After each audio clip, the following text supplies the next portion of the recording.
Listen carefully and answer questions 1 to 5. Good morning, Kenton Festival box office. How can I help you? Oh, good morning. I'm coming to Kenton for a few days' holiday next month, and a friend told me there's a festival. She gave me this number to find out about it. That's right. The festival begins on the 16th of May and goes on till the 19th. Oh, that's great. I'll be there from the 15th till the 19th. So, could you tell me the programme, please? Well, on the first day, there's the opening ceremony in the town centre. People start gathering around 2 o'clock to get a good place to see from, and the events will start at 2:45 and finish about 5:30. OK, thanks. I'll make sure I get there early to get a good spot. The festival will be officially opened by the mayor. He'll just speak for a few minutes, welcoming everyone to the festival. All the town councillors will be there, and, of course, lots of other people. Right. Then there'll be a performance by a band. Most years we have a children's choir, but this year the local army cadets offered to perform, and they're very good. Uh-huh. After that, a community group from the town will perform a play they've written themselves, just a short one. It's about Helen Tungate. I don't know if you've heard of her. I certainly have. She was a scientist years ago. That's right. She was born in Kenton exactly 100 years ago, so we're celebrating her centenary. I'm a biologist, so I've always been interested in her. I didn't realise she came from Kenton. Yes. Well, all that will take place in the afternoon, and later, as the sun sets, there'll be a firework display. You should go to the park to watch, as you'll get the best view from there. And the display takes place on the opposite side of the river. It's always one of the most popular events in the festival. Sounds great. Before you hear the rest of the conversation, you have some time to look at questions 6 to 10.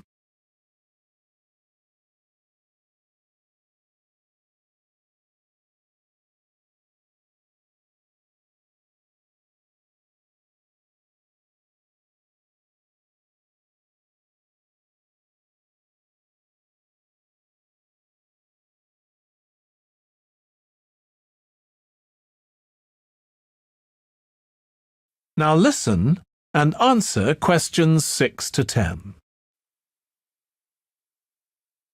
And what's happening on the other days? There are several events that go on the whole time. For example, the students of the art college have produced a number of videos, all connected with relationships between children and their grandparents. That sounds interesting. It makes a change from children and parents, doesn't it? Exactly. Because the art college is in use for classes throughout the festival, the videos are being shown in Handsworth House. How do you spell the name? Handsworth.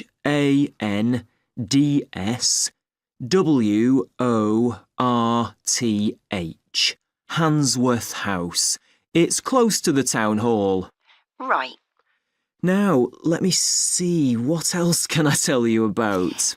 Are there any displays of ballet dancing? I'm particularly interested in that as I do it as a hobby.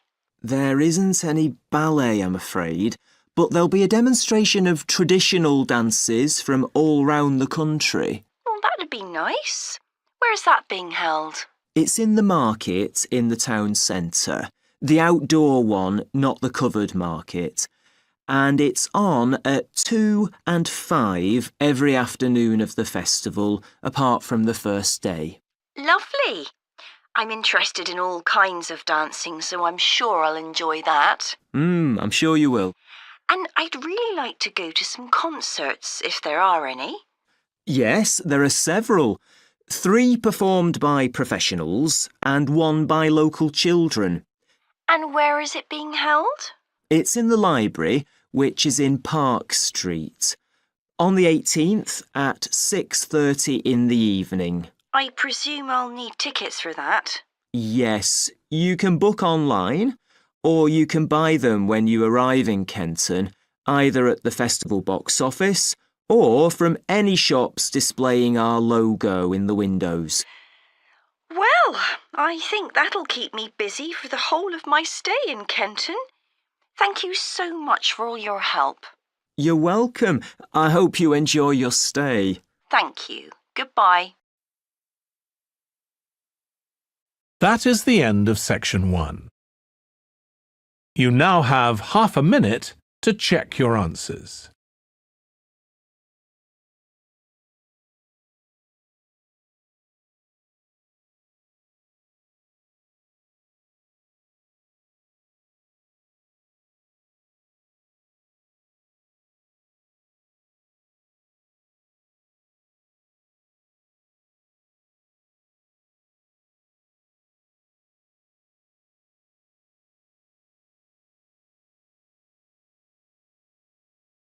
Now turn to section 2.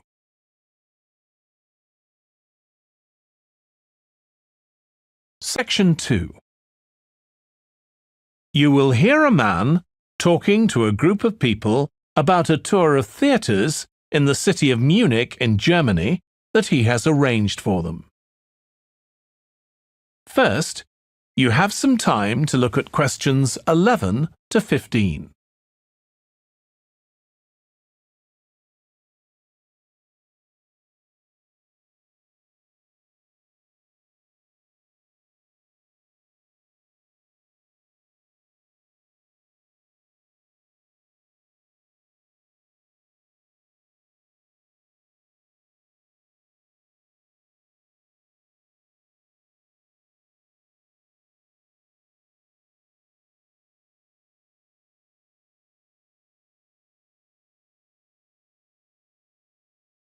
Now listen carefully and answer questions 11 to 15.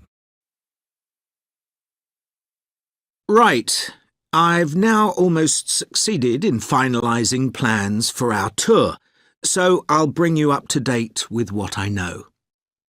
As you know, we're flying first to Munich on Monday the 4th. The flight is at 11:30. So it's too early to have lunch at the airport. I suggest we meet there for coffee at 10, which should give us plenty of time for breakfast before we leave home. When we arrive in Munich, we'll be met at the airport by Klaus Bauer. Klaus works for a tour operator, and he'll look after us for the time we'll be in Germany.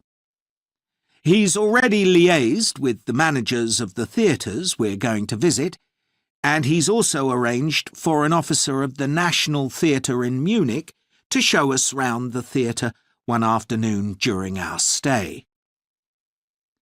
Now, last time we discussed this trip, I didn't have the precise cost for hotel rooms, but now I have.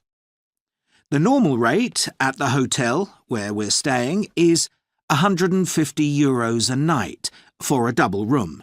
I'd hoped to get that down to €120, but in fact I've been able to negotiate a rate of €110. That'll be reflected in the final payment, which you'll need to make by the end of this week. On Tuesday, the day after our arrival, I had hoped we could sit in on a rehearsal at one of the theatres, but unfortunately that's proved very difficult to arrange. So instead, we'll have a coach trip to one of the amazing castles in the mountains south of Munich. On Tuesday evening, we'll all have dinner together in a restaurant near our hotel. From talking to you all about your preferences, it was clear that a typical local restaurant would be too meat-oriented for some of you. Some of you suggested an Italian restaurant, but I must confess that I decided to book a Lebanese one, as we have plenty of opportunities to go to an Italian restaurant at home. On Wednesday afternoon, the director of the play we're going to see that evening will talk to us at the theatre. She'll describe the whole process of producing a play, including how she chose the actors, and, as the play we're going to see is a modern one, how she worked with the playwright. Before you hear the rest of the talk, you have some time to look at questions 16 to 20.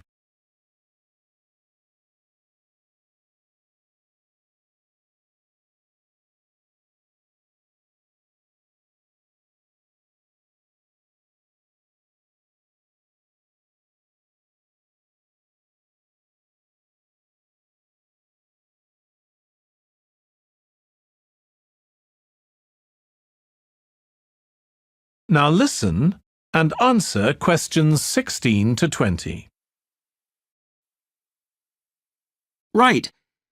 Now I'd just like to make a few points about the plays we're going to see, partly because it might influence your choice of clothes to take with you.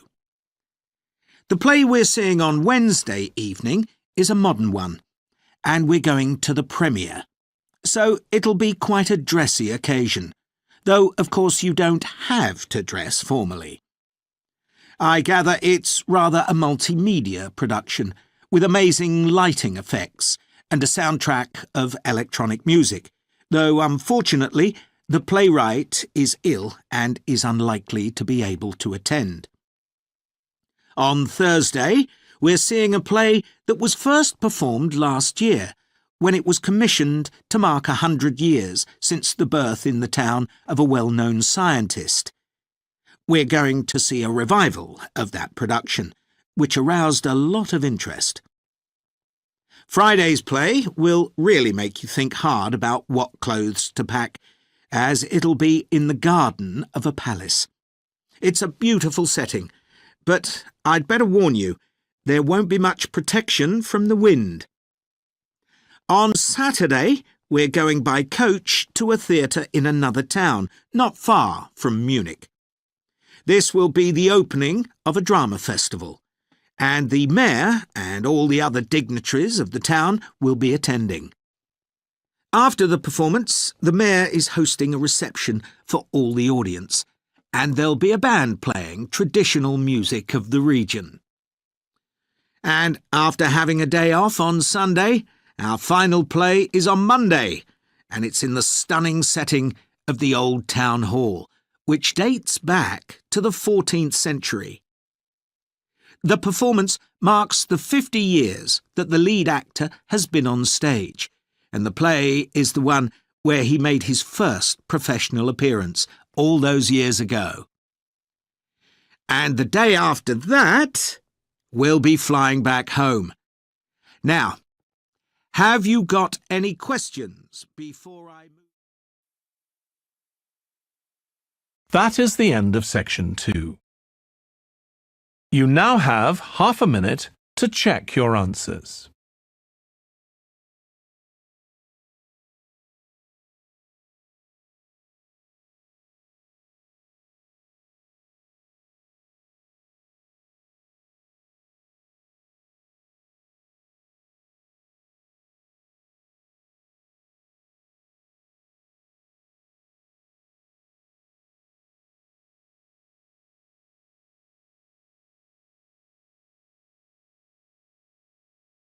Now turn to section 3.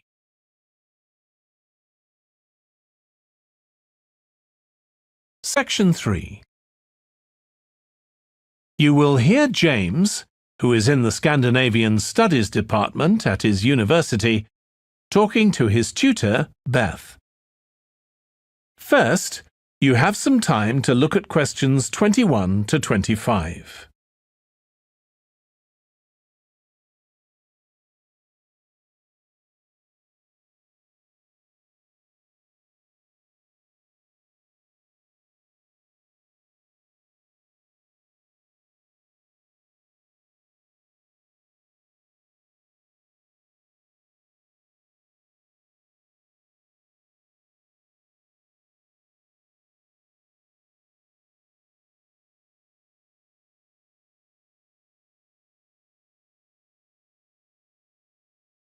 Now listen carefully and answer questions 21 to 25.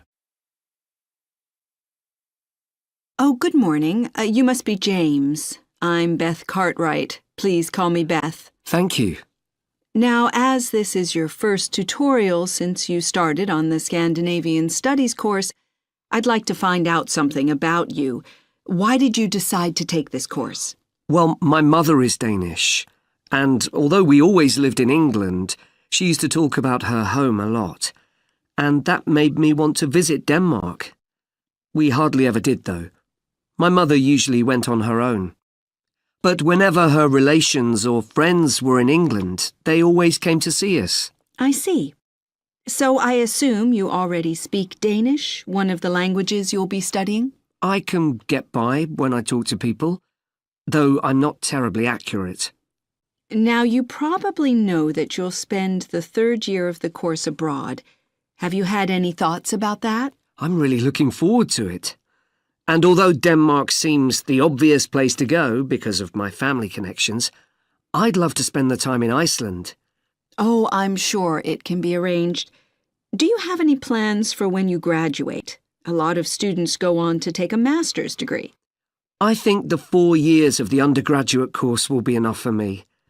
I'm interested in journalism, and I quite like the idea of moving to Scandinavia and writing for magazines. I'd find that more creative than translating, which I suppose most graduates do. Okay. Now, how are you finding the courses you're taking this term, James? Well, I'm really enjoying the one on Swedish cinema. That'll continue next term. But the one on Scandinavian literature that's running at the moment will be replaced by more specialized courses. Oh, and by the way, if you're interested in watching Danish television programs, there's going to be a course on that the term after next. That sounds good. Have you started thinking about the literature paper that you have to write in the next few weeks? Yes, my first choice would be to do something on the Icelandic sagas. The trouble with that is that a lot of people choose that topic, and it can be difficult to get hold of the books you'll need. Why not leave that for another time? Right. You might find modern novels or 19th century playwrights interesting. I've read or seen several plays in translation, so that would be a good idea.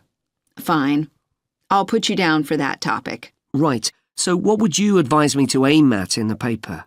First, I suggest you avoid taking one writer and going into a great deal of detail. That approach certainly has its place, but I think you first need to get an understanding of the literature in the context of the society in which it was produced, who it was written for, how it was published, and so on. I also think that's more fruitful than placing it within the history of the genre. Okay, that sounds reasonable. Before you hear the rest of the discussion, you have some time to look at questions 26 to 30.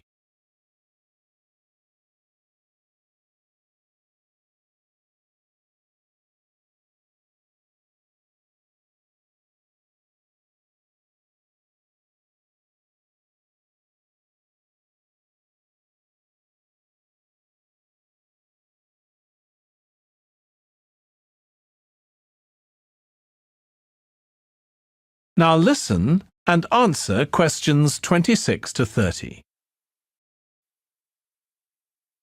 Could I ask for some advice about writing the paper I'm working on about the Vikings? I have to do that this week, and I'm a bit stuck. Of course. Have you decided yet what to write about? No, I haven't. There's so much that seems interesting. Viking settlement in other countries, trade, mythology. Well, what I suggest is that you read an assignment a student wrote last year, which is kept in the library. It's short and well-focused, and I'm sure you'll find it helpful. I'll give you the details in a moment. Textbooks usually cover so many topics, it can be very difficult to choose just one. Okay. I've got a DVD of the film about the Vikings that came out earlier this year. Should I watch that again? If it's the one I am thinking of, I'd ignore it. It's more fantasy than reality. But I've got a recording of a documentary that you should watch. It makes some interesting and provocative points, which I think will help you to focus your topic. Right. So then, should I work out an outline? Yes, just headings for different sections at this stage. And then you should start looking for suitable articles and books to draw on, and take notes which you organize according to those headings. I see. Then put short phrases and sentences as bullet points under each heading. Make sure that this skeleton makes sense and flows properly before writing up the paper in full. OK. Thanks, that's very helpful. That is the end of section 3. You now have half a minute to check your answers.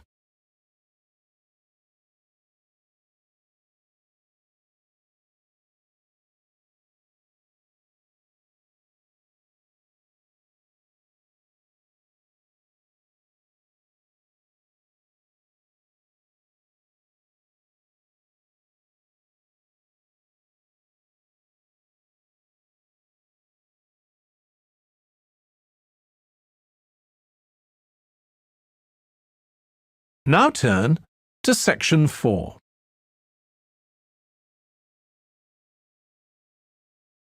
Section 4. You will hear part of a lecture about conflict at work, given by a business studies lecturer. First, you have some time to look at questions 31 to 40.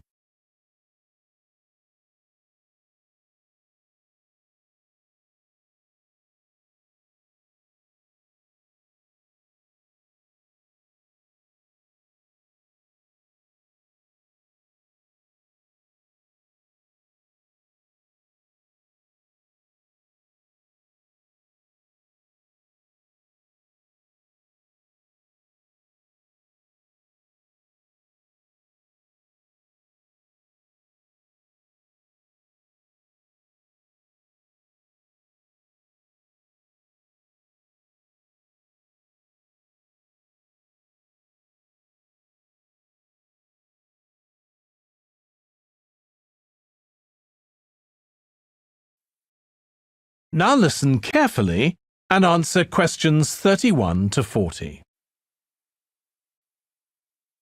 Over the years, attitudes towards workers have changed considerably. After all, there was a time when workers had no rights at all and laboured in appalling conditions. Conditions have improved a lot, but conflict in the workplace is still common. And human resources managers nowadays need to be able to deal with it when necessary. What is conflict in the workplace?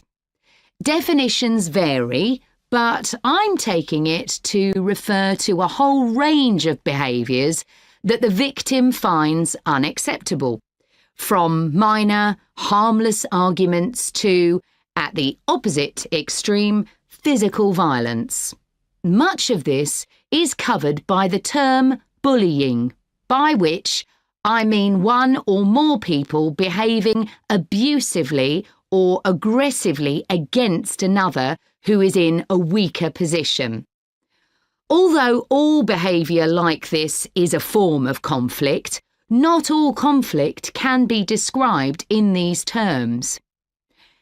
As with all human behaviour, there are numerous reasons for it, but often it's caused by someone who feels the need to show their superiority over someone else in order to feel that they aren't at the lowest level in a hierarchy or a group of people.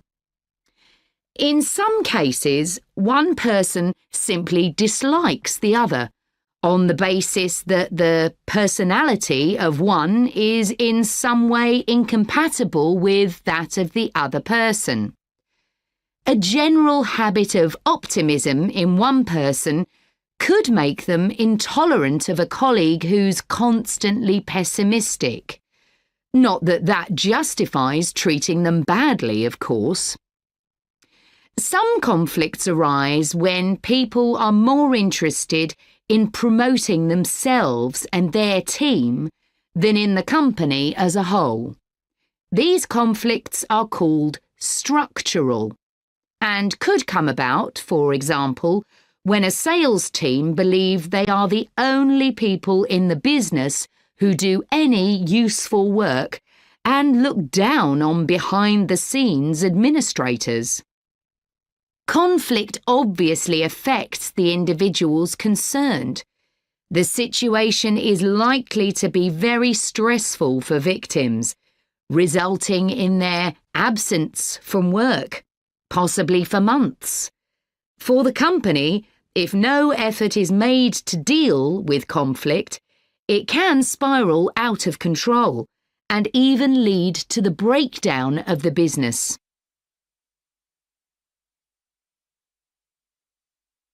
Some interesting work with chief executives, CEOs, has uncovered some of the reasons why they may treat colleagues badly.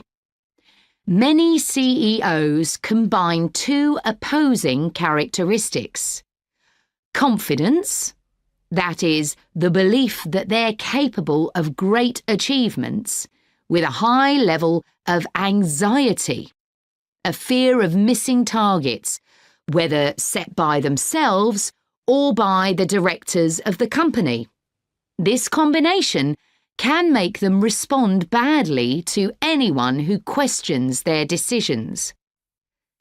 In a high-pressure work environment, such characteristics become problematic, and it's particularly difficult to tackle the situation where colleagues, managers, and board members are all trying to achieve their own visions.